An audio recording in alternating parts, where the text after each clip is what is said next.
Hello guys, welcome to our YouTube channel maths Masti for you. प्यारे बच्चों, maths Masti for you YouTube channel पर आपका स्वागत है। आज हम आप लोगों के लिए लेकर आए हैं क्लास 11th के मैथ्स की एक्सरसाइज 1.2। पिछले वीडियो में आपने एक्सरसाइज 1.1 का सॉल्यूशन देखा था और आज के टॉपिक में आप एक्सरसाइज 1.2 के 3 सवाल देखेंगे, क्वेश्चन 1, क्वेश्चन 2 और क्वेश्चन 3। तो चलिए शुरू करते हैं आज का टॉपिक एक्सरसाइज 1.2। क्वेश्चन 1 आप लोगों के लिए स्क्रीन पर है। क्वेश्चन 1 पढ़ते हैं। निम्नलिखित में से कौन से रिक्त समुच्चय के उदाहरण हैं? जिसमें फर्स्ट नंबर पे लिखा है, आपको बताना है कि ये समुच्चय जो है वो रिक्त समुच्चय का उदाहरण है या नहीं है। तो पहले सवाल का फर्स्ट पार्ट है जिसमें लिखा है 2 से भाज्य विषम प्राकृतिक संख्याओं का समुच्चय। यानी आपको एक ऐसा समुच्चय बनाना है, मान लिया हमारा समुच्चय ए बराबर, इस समुच्चय में आपको ऐसी संख्या लिखनी है जो 2 से भाज्य हैं, यानी 2 से विभाजित हो जाती हैं और विषम हैं। तो अगर हम संख्याओं को देखें 1 2 3 4 5 यहाँ से लेकर अनंत तक की संख्याओं को देखें तो हमें इस प्रकार की कोई भी संख्या नहीं प्राप्त होगी जो 2 से विभाज्य हो और विषम हो। जहाँ हमें इस प्रकार की कोई भी संख्या नहीं मिलेगी तो हमारा समुच्चय जो है रिक्त रहेगा, इसमें कोई भी अवयव मौजूद नहीं होगा। अतः हम कह सकते हैं कि ये हमारा रिक्त समुच्चय है, रिक्त समुच्चय है। पार्ट सेकंड में लिखा है कि सम अभाज्य संख्याओं का समुच्चय। तो इसमें आपको पार्ट सेकंड में मान लिया, माना b बराबर सम अभाज्य संख्याओं का समुच्चय आपको बनाना है, यानी ऐसी संख्याएं जो सम भी हैं और अभाज्य भी हैं। तो सम और अभाज्य संख्याएं सिर्फ और सिर्फ 2 होती है, इसलिए इसमें हमारा एक अवयव आ गया है 2। इसके अलावा कोई भी ऐसी संख्या नहीं होती है जो सम हो और अभाज्य हो। 2 के अलावा सभी संख्याएं जो हैं वो भाज्य संख्याएं होती हैं, अभाज्य नहीं होती हैं। तो ये हमारा रिक्त समुच्चय का उदाहरण नहीं है। अतः हम यहाँ लिख सकते हैं कि ये रिक्त समुच्चय नहीं है। अब बात आती है पार्ट 3। तो पार्ट 3 में हमारा लिखा है कि x सच दैट x एक प्राकृतिक संख्या है जो 5 से छोटी है और साथ ही साथ 7 से बड़ी है। तो हमें इसमें ऐसा समुच्चय बनाना है, जो ऐसी संख्याओं का समुच्चय बनाना है जो संख्या 5 से छोटी हों और 7 से बड़ी हों। तो अगर हम इस प्रकार देखेंगे तो ऐसी कोई भी संख्या उपलब्ध नहीं होगी एक साथ जो 5 से छोटी भी हो और 7 से बड़ी भी हो। तो हम लिख सकते हैं इस प्रकार की कोई संख्या उपलब्ध नहीं है। अतः ये रिक्त समुच्चय नहीं है, रिक्त समुच्चय नहीं है, क्योंकि इस प्रकार की कोई संख्या उपलब्ध नहीं है। इस प्रकार की कोई संख्या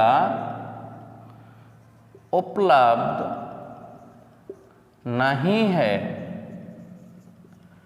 अब बात आती है पार्ट 4। तो पार्ट 4 में लिखा है कि बाई सच दैट बाई किन्हीं भी 2 समांतर रेखाओं का उभयनिष्ठ बिंदु। तो ये पार्ट 4 में लिखा है। तो जब हमारी 2 रेखाएं समांतर होती हैं एक दूसरे के और हमें इनका उभयनिष्ठ बिंदु जितने भी हों उसका एक समुच्चय बनाना है, तो आपको याद रखना है कि 2 समांतर रेखाएं कभी भी आपस में मिलती नहीं है, अर्थात इनका कोई भी उभयनिष्ठ बिंदु नहीं होता है। तो यहाँ लिखेंगे कि समांतर रेखाओं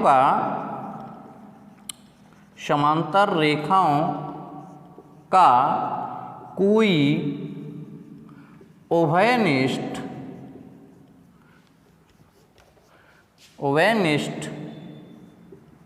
बिंदु नहीं होता है।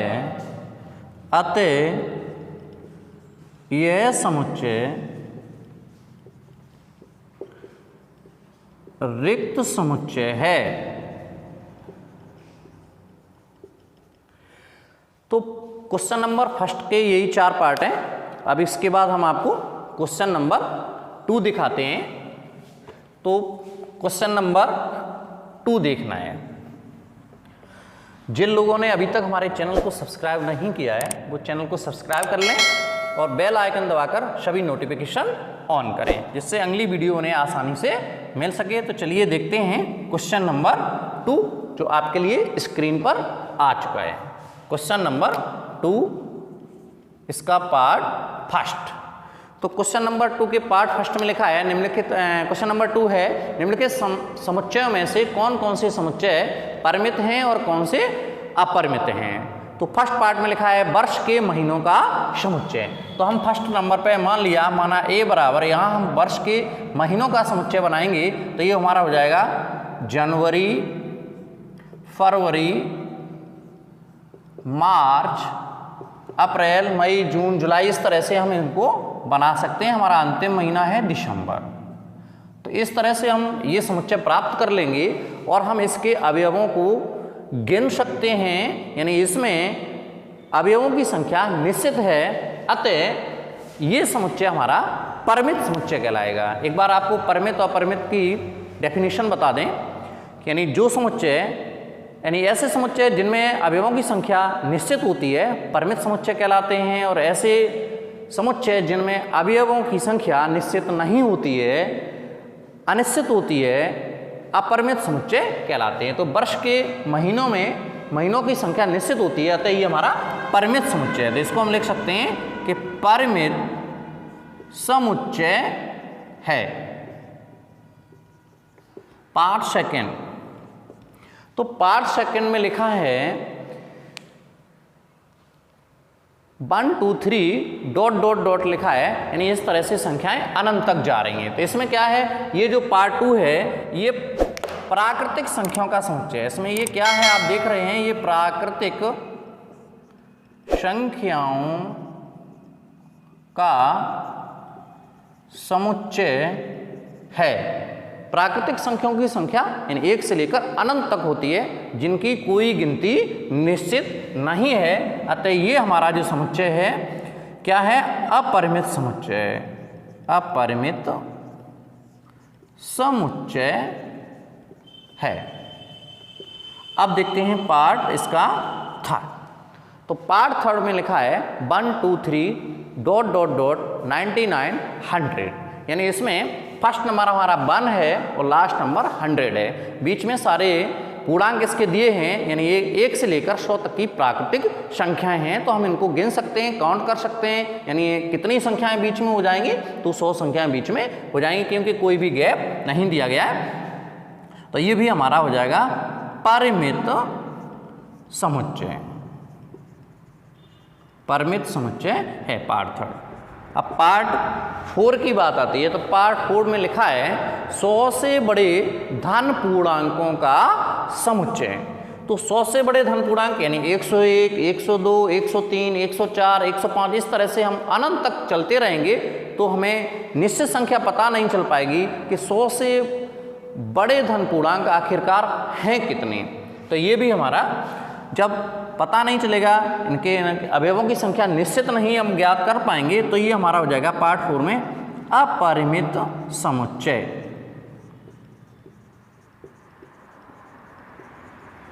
अब बात आती है इसका पार्ट 5। तो पार्ट 5 में लिखा है 99 से छोटे अभाज्य पूर्णांकों का समुच्चय। तो पार्ट 5 में जब हम 99 से छोटे अभाज्य पूर्णांकों का समुच्चय बनाएंगे तो ये हमारा शुरू हो जाएगा 2 3 5 7 डॉट डॉट डॉट 99 से छोटे अभाज्य पूर्णांक करेंगे। 99 भाज्य संख्या है, 98 भी भाज्य संख्या है, तो यहाँ इसको हम लिखेंगे 97 तक। तो इसके बीच में जितने भी हमारे अभाज्य पूर्णांक आएंगे हम उनको गिन सकते हैं, यानी उनकी संख्या निश्चित है। तो ये हमारा परिमित समुच्चय हो जाएगा।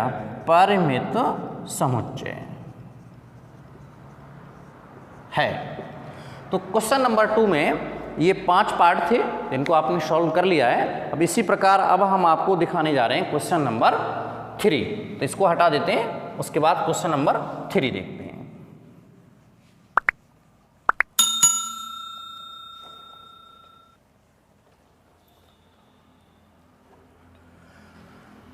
क्वेश्चन नंबर आप लोगों के लिए स्क्रीन पर आ चुका है, तो इसको आप पढ़ेंगे। Question number 3। तो क्वेश्चन नंबर 3 कहता है कि निम्नलिखित समुच्चयों में से प्रत्येक के लिए बताइए कि कौन परिमित है और कौन अपरिमित है। तो इसमें भी क्वेश्चन नंबर सेकंड की तरह आपको परिमित और अपरिमित बताना है।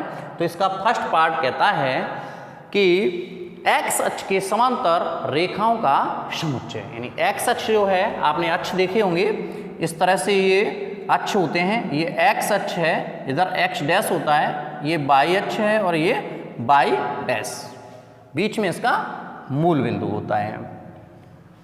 यहाँ पे डैश नहीं है, नीचे डैश है। तो एक्स अक्ष के समांतर आपको रेखाएं खींचनी है, तो इस तरह से हम एक्स अक्ष के समांतर रेखाओं को खींच सकते हैं, नीचे भी खींच सकते हैं। ये सब की सब हमारी एक्स अक्ष के समांतर रेखाएं कहलाएंगी। तो आपको एक्स अक्ष के समांतर रेखाओं का एक समुच्चय बनाना है और उसको बताना है कि ये परिमित है या अपरिमित है। तो हम देखते हैं इनकी संख्या निश्चित नहीं है, यानी बहुत सारी समांतर रेखाएं खींची जा सकती हैं। अतः हम कह सकते हैं जो हमारा तीसरे का फर्स्ट पार्ट है वो अपरिमित है, अपरिमित समुच्चय है। अब पार्ट सेकंड की बात आती है। तो पार्ट सेकंड हमारा कह रहा है अंग्रेजी वर्णमाला के अक्षरों का समुच्चय। तो पार्ट सेकंड में अगर हम अंग्रेजी वर्णमाला के अक्षरों का समुच्चय बनाएंगे तो इसमें हम लिखेंगे A B C dot dot dot, इसको हम लिखेंगे एक्स वाई जेड। तो इस प्रकार हम ये समुच्चय प्राप्त कर लेंगे और इनके अवयवों की संख्या निश्चित है, यानी अंग्रेजी वर्णमाला में 26 अक्षर होते हैं, वर्ण होते हैं। तो इनकी जब संख्या निश्चित है तो हम कह सकते हैं कि ये समुच्चय हमारा परिमित समुच्चय है, परिमित समुच्चय है। अब देखते हैं पार्ट थर्ड। तो पार्ट थर्ड हमारा कहता है कि उन संख्याओं का समुच्चय जो 5 के गुणज हैं। तो 5 की गुणज संख्याएं कौन कौन सी हैं? जैसे अगर 5 के गुणज का हम समुच्चय बनाएंगे तो ये हमारा हो जाएगा 5, 10, 15, 20, 25, उसके बाद डॉट डॉट डॉट, यानी ये बंद नहीं होगा अनंत तक। इस प्रकार हमें 5 के गुणज की संख्याएं प्राप्त होती रहेंगी। इसके अवयवों की संख्या निश्चित नहीं हो पाएगी। अतः हम कह सकते हैं कि ये हमारा अपरिमित समुच्चय है, अपरिमित समुच्चय है। अब देखते हैं पार्ट 4। तो पार्ट 4 हमारा कहता है कि पृथ्वी पर रहने वाले जानवरों का समुच्चय। तो इस प्रश्न में अक्सर लोग कंफ्यूज हो जाते हैं। पृथ्वी पर रहने वाले जानवरों का समुच्चय ये हमारा परिमित के साथ जाएगा या अपरिमित के साथ जाएगा। तो पृथ्वी पर कितने जानवर रहते हैं ये हम काउंट कर सकते हैं। भले ही ये हमारा मुश्किल नंबर है, लेकिन ऐसा नहीं है कि हम इसको काउंट नहीं कर सकते हैं। ये काउंटेबल है, इसको गिना जा सकता है। अतः ये हमारा जो है आएगा परिमित समुच्चय के अंतर्गत, परिमित समुच्चय। अक्सर बच्चे इसमें इसको अपरिमित मान लेते हैं, ऐसा नहीं है। जितने भी हैं काउंटेबल हैं उनको हम गिन सकते हैं। हाँ, एक लार्ज नंबर होगा, बड़ा नंबर होगा तो कोई दिक्कत नहीं है, ये हमारा परिमित समुच्चय का आएगा। अब बात आती है लास्ट, यानी 5th पार्ट है इसका। तो हमारा लास्ट जो पार्ट है क्वेश्चन नंबर 3 का, ये कहता है मूल बिंदु 0,0 से होकर जाने वाले वृत्तों का समुच्चय। तो मूल बिंदु आप लोगों ने देखा है, मूल बिंदु जैसे अक्ष होता है एक्स अक्ष और वाई अक्ष, तो इसमें बीच में होता है मूल बिंदु O, जिसको O बोलते हैं। और इससे होकर जाने वाले आपको वृत्त बनाने हैं और उनका समुच्चय बनाना है। तो इससे होकर जाने वाले बहुत सारे हमारे वृत्त हो सकते हैं, इनकी कोई संख्या निश्चित नहीं है। अतः ये हमारा हो जाएगा अपरिमित समुच्चय, यानी ये हमारा हो जाएगा अपरिमित समुच्चय। तो दोस्तों इस वीडियो में सिर्फ इतना ही, मिलते हैं अगले वीडियो में। तो जो लोग हमारे इस YouTube चैनल पर प्रथम बार विजिट कर रहे हैं, जिन्होंने हमारे चैनल को अभी तक सब्सक्राइब नहीं किया है, वो प्लीज़ चैनल को सब्सक्राइब करें और दोस्तों के साथ शेयर करें, जिससे वो भी घर बैठे अपनी तैयारी पूरी कर सकें। थैंक यू, मिलते हैं अगली वीडियो में। नमस्कार।